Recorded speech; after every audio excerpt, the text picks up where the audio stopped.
Hello everyone, in this video we are going to be performing some operations on functions, basically adding, subtracting, multiplying, and dividing functions.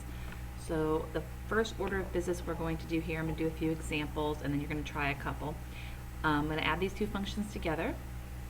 So 5x to the 1/3 is the f of x function. I'm going to add to it 11x to the 1/3. Okay, so when we add these together, we have like terms, so we just have 16x to the 1/3. Okay, subtraction, same idea.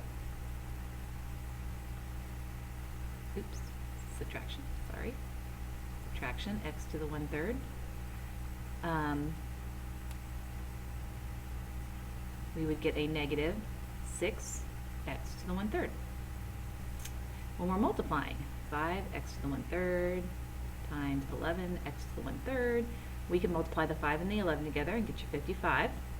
And then when we multiply the x's, we have to add the exponents. So x to the 2/3, need a common denominator.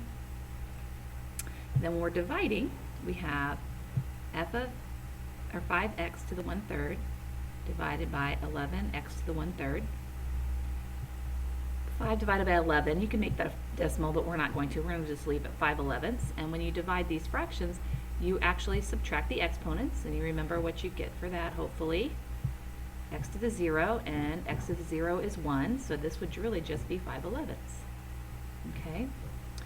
Now, I would like you to give this a try on the next page. So we have two functions. You're going to multiply those functions together, and you're going to divide those functions. And when you're entering the information into Zaption, here's a little tip down here on how to type it properly into your to type it into the computer.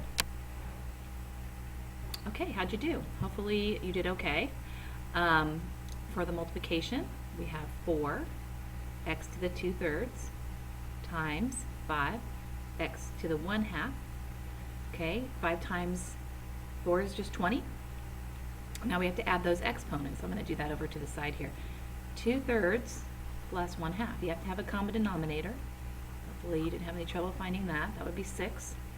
This would be 4, and this would be 3. When you add those together, you would get 7, 6. Now the division, we have 4x to the 2/3 divided by 5x to the 1/2.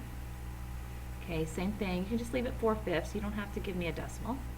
X to the 2/3 minus 1/2. So up here we're going to subtract instead of add, which is going to give us 1/6. Hope you got that right. The next video is going to talk about composition of functions, which is a little more complicated but extremely important.